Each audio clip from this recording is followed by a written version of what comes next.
Ishvaraha. Chapter 3. Does God exist? This is perhaps the most fundamental question for any spiritual seeker. Depending on one's disposition and background, belief in God is often held subjectively, shaped by faith, culture, or personal experience. But the deeper question remains: is there a way to establish the existence of God objectively? Scientifically? No. Logically? Yes. Let us briefly examine why science cannot prove or disprove the existence of God. Science operates through observation, modeling, and validation by repeatable experiments. For something to be scientifically verified, it must be measurable. Here lies the difficulty. By definition, God is limitless and therefore immeasurable. A helpful analogy is the concept of infinity. Infinity cannot be physically demonstrated or experimentally verified. Yet, its existence is logically undeniable and mathematically indispensable. In the physical universe we inhabit, everything we observe has limits, whether in size, duration, or magnitude. For the same reason, science is fundamentally incapable of proving or disproving the existence of God. If science reaches its limits here, logic remains our only remaining tool, even though God, by definition, ultimately transcends logic as well. Consider the following example.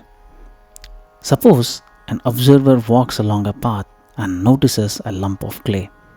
Sometime later, passing along the same path, the observer now sees a set of pots in that very place. It is reasonable to infer that the clay has been transformed into pots and that the substance constituting the pots is nothing other than clay. However, the pot is not merely clay. It has a definite form, symmetry, and function. It is designed to hold water, milk, or grains. In other words, order and purpose are evident. Both clay and pot are inert objects.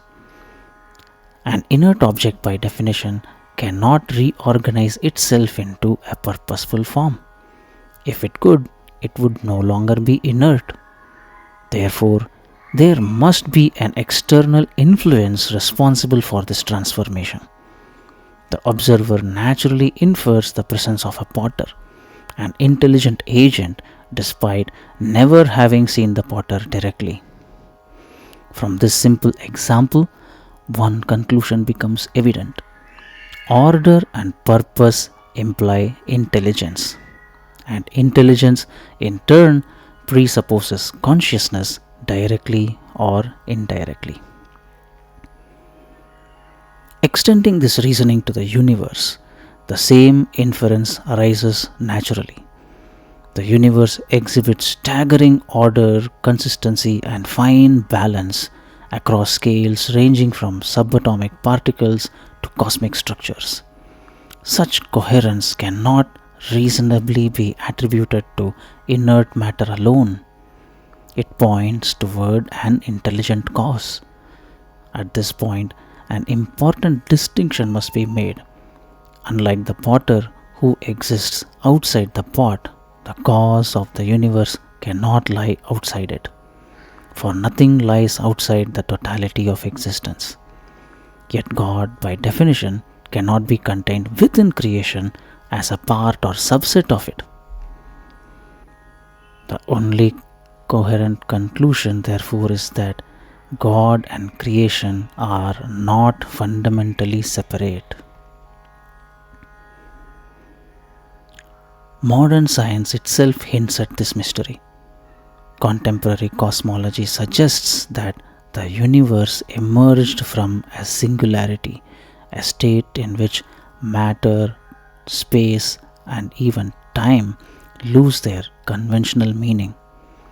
How such an intensely ordered universe arose from such a state without collapsing under its own density remains profoundly puzzling. Even more remarkable is that the same fundamental laws operate with astonishing precision across the vast expanse of the cosmos. The slightest deviation in these laws could render the universe to oblivion. This delicate balance, this convergence of order, consistency, and purpose is not easily explained by chance alone. It strongly suggests the presence of a conscious, intelligent principle underlying existence. Such a principle aligns precisely with what we mean by God, that which is the source of all creation, the ground of all laws, and the intelligence that sustains order down to the minutest detail. The opening verse of Brahmanandavalli chapter in Taittiriya Upanishad states, Satyam Jnanam Anantam Brahma. Brahman, in our context, God, is the reality, the knowledge, and the infinite